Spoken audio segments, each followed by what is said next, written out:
Hey everybody, Jeff Schneider here, and today I'm going to be talking about my favorite apps for musicians. Happy New Year, by the way. It's 2024, and I really think these apps will help you become a better musician this year, so let's get right into it. The first group of apps that I want to talk about is in this ear training category. Ear training, of course, is a very important part of becoming a better musician, and this particular ear training app I'm going to be talking about first is my favorite exercise you can possibly do. I learned this exercise when I was in music school. I went to school at the New England Conservatory of Music in Boston, and I would get on this commuter train and go about an hour and a half outside the city to study with this legendary jazz teacher, Charlie Banakis. And the lesson was only a half hour, and then I'd have to schlep back for 90 minutes. But when I actually got to work with him, he gave me and everybody else this ear training exercise. And it goes like this. So you play a cadence. 1, 4, 5, 1, and that was in the key of C. And then what you do is you get a note, and you have to figure out what that note is in the context of the key center you just heard. So I would do this exercise, and when I got there for my first few lessons, I was good at this. Like, my ears were pretty good already. So, he'd play all these notes and I could figure them out. But the next level is to do more than one note at the same time. It sounds more like this. He'd play like, and I'd have to figure out what these notes were. Obviously, that's a little bit harder, and then you get to 3 notes at the same time, and then 4 notes at a time, and 5, and you can get all the way up to 11. Anyway, I'd go home on the train and I'd practice with my friends. But now you have an app that can do it without needing the practice buddy, which is great. It's called Polytonus, and it looks like this. So what I would recommend is going into settings, and if you're just starting out with this, go to diatonic, click that on so you're not having to deal with all 12 notes, just the major scale. In the key of C. I have C selected there, which is fine.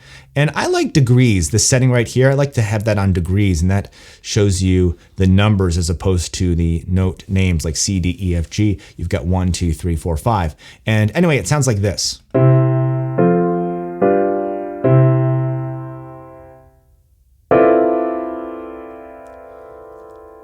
Okay, so a lot of notes in there. I forgot to set it back to 1. You see I had 6 notes there, so you can control the amount of notes you hear at once with that option right there. And then as you will hear,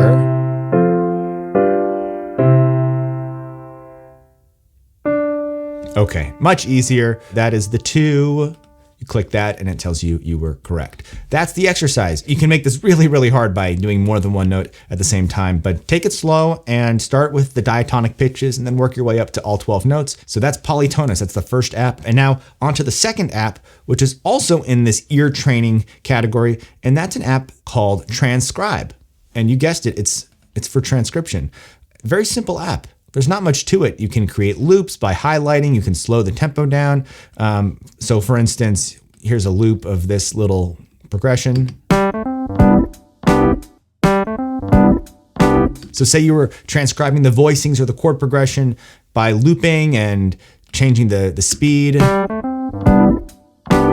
It transcribes to so much faster when you have this ease where you can just click around and slow down. And seeing the waveform is actually really helpful too to help you place your loops. Now there's another transcription app. Actually, it's a website that I think is worth mentioning. It's called tunetranscriber.com. And I like this one a lot. It's kind of a quick and dirty way of figuring out notes of a solo or a chord progression within a YouTube video, because you go to this website and you previously copy the link to a YouTube video and you can paste it in here, and it's the same kind of thing. You can jump around, you can create loops, you can slow it down and put any YouTube video in there, and it makes it much easier to transcribe it without having to go through the process of ripping the audio and then bringing it into an app like Transcribe. So if you just want a quick and dirty way of transcribing and making it easier to navigate and slow things down, TuneTranscriber is very helpful. So after doing all this ear training at music school and transcribing, my ears were really good and I could pick out lots of different notes. But then once I started doing composing and production for like film and commercials and all that kind of stuff, I had to start mixing music and producing music. And that made me realize that when it came to ear training with regards to EQ and compression and reverb and hearing all of that, I sucked.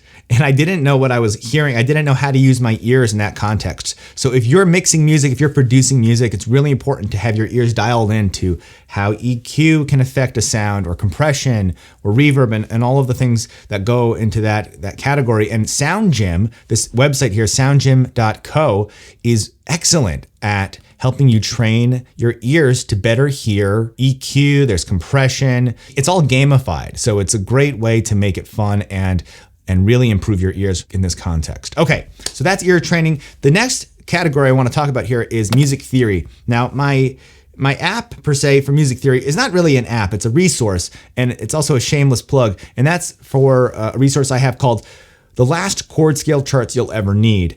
And these are charts that make understanding scales and chords and modes and chord functions and how all of those things work together, and having it laid out with these charts makes it so much easier to understand what's going on. And these charts are being used by people all over the world. It's been downloaded thousands of times, and you can get it for free at the link below. Last chord scale charts you'll ever need. That's going to take us to our next category, which is probably the most important. So we've talked about ear training, we've talked about music theory. All of that stuff is really important, but if you're not playing with good rhythm and good time, then none of it actually matters. You can play all the wrong notes. If you have good feel and you have good time and good rhythm, you can kind of get away with some clunkers. But if you are playing all the right notes and your feel and your time and your rhythm suck, nothing you play is going to sound good. So you really have to have good rhythm and time. And these next few apps will help you tremendously in improving that part of your playing. I know that I needed a lot of help with that. You know, I was always an ear player and figuring out chords and stuff. And so that part of my musicality was strong. But I remember I went to this audition in New York City when I was auditioning for music schools. And I was at an audition for the New School. And I was really confident going in there. Like, I was coming from high school, my high school jazz band, where I was kind of this big fish in a small pond. And then I go to play with these guys in this band behind me at this audition. And these guys were already enrolled in the school. They were older than me, and they knew what they were doing. And they played all kinds of crazy stuff that I hadn't heard before. I was used to playing along with like a Jamie Aebersold backing track, like dang, dang, da dang, dang, da dang. And they're doing all kinds of stuff, polyrhythms and metric. You know, it was wild, especially for me at the time. And so I realized then and there that I really needed to improve my sense of time, because I was getting so thrown off by what was happening around me. So the first app that I want to get into here is called Gap Click. So Gap Click can work as a basic metronome. You hear it's just a regular click at 75 BPM. But here's where things get interesting. If I select one here, this is one bar in the gap section. I have a rest selected. So now listen to this and you'll catch on to what's happening.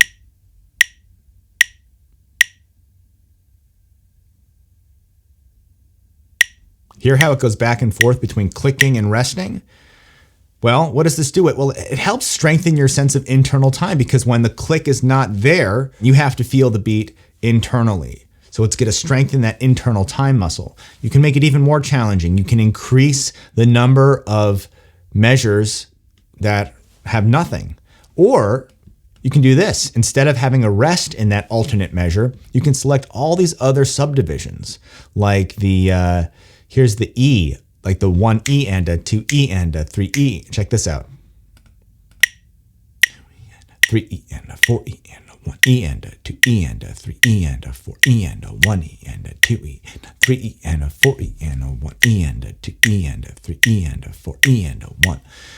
This is a great way to ease into playing along with subdivisions that are emphasized and subdivisions that you don't normally hear. Like usually when you practice with a metronome, it's the downbeat. Well, here you can practice in a way that emphasizes some other subdivisions, which is really, really important for building your sense of internal time. Now, once you feel comfortable with the different settings and tempos that you can configure in Gap Click, the next level up is this app called Genius Jam Tracks. So with Genius Jam Tracks, I've talked about this app before on the channel, and it's a backing track generator. And usually I like to practice in this practice mode right here, and you can select these different ratios. And what that does, well, you got to hear this. You're gonna be like, what the hell is going on? Okay, so check this out. I'm gonna press play, and take a listen. I just have the drums playing, so it's actually just drums. You can see I have piano and bass turned down. That's how I like to practice this, but take a listen.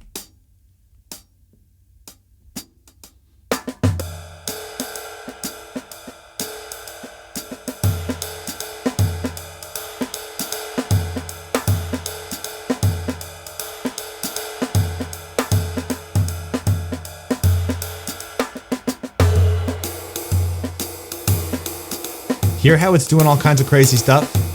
Well, that's kind of what was going on in that audition that I had, where the rhythm section was doing these polyrhythms, and I was just like, what is happening? When you practice with this app, it's going to help, again, strengthen your sense of internal time, and also just keep you focused on what you're doing without getting thrown off by what you hear externally. Anyway, Genius Jam Tracks, great app for practicing your time and working on that. It's also a good one to just practice soloing with, because obviously you can, if you want, you can turn up the piano and the bass and get the chords happening and all that. I usually just use drums in this particular app. The next section of apps is actually that I want to talk about has to do with soloing. So let's get into that now. One I'm sure you're familiar with is an app called iReal Pro. It's similar to Genius Jam Tracks. It's an auto-generated backing track app, but it has some features that are just great for practicing and learning tunes. Like, for instance, you can highlight 4 measures at the top and have just those 4 measures repeat. It's a really good way to practice sections that are giving you some trouble. You can also do some cool stuff like changing the tempo for each repeat. Like you can have it increase tempo by 10 BPM every time it loops around, which is really cool if you want to work something up to tempo, or if you want to practice stuff in all 12 keys. You can have it transpose by a certain amount every time it repeats. Check this out. We're going to go up 20 BPM every repeat and transpose up a half step. Listen to this. You can see in the top corner there, it has the key and the tempo. It's going to loop around now, faster, and up a half step. So I love iReal Pro for practicing and learning tunes and working on new licks and patterns, getting them in different keys, getting them at different tempos. There's one more backing track app I want to mention. This one's been around forever. It's called Band in a Box, and it has the best sounding backing tracks. I mean, the instruments are real. They're real sounding instruments. Listen to this.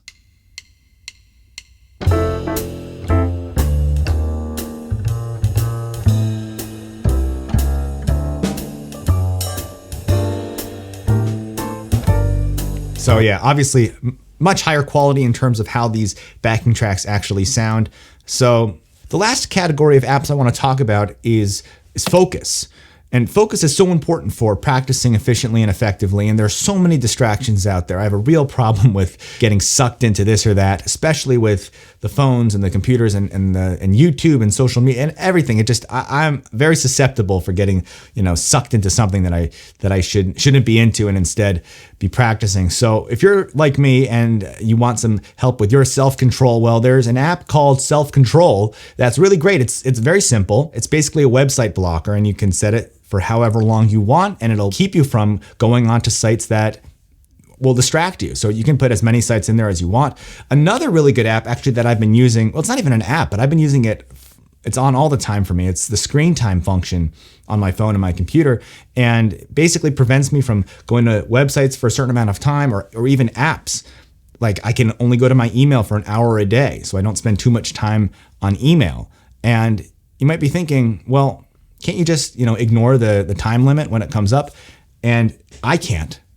The reason is because only my wife knows the passcode. So if you have somebody that can set that code for you and not tell you, that's very helpful in keeping you from having to exercise any willpower to stay away from what you don't want to be doing and instead focus on the stuff that really matters. One last app I want to mention for anybody out there that is doing notation or writing out their music. There's an app called MuseScore, which is free, and it's really great. That's how I wrote up this lead sheet for my tune, my little ditty, Funk Up Your Chords, which I did a video about a couple weeks ago. And again, it's free. It's pretty easy to use once you figure out how to use it. And it does just about everything I need it to do. Sibelius and Finale, those are the more premium apps, I suppose. But you have to pay for them. And who wants to do that?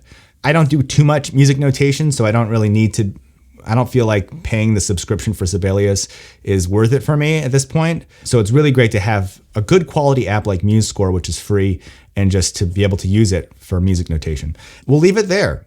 If you have a favorite app that I didn't mention, comment down below. I'd love to check it out myself. And I'm sure other people who are reading the comments would also appreciate some additional tips. So leave your favorite app down below, and I'll see you in the next one. Happy New Year, everybody. See you soon. Bye.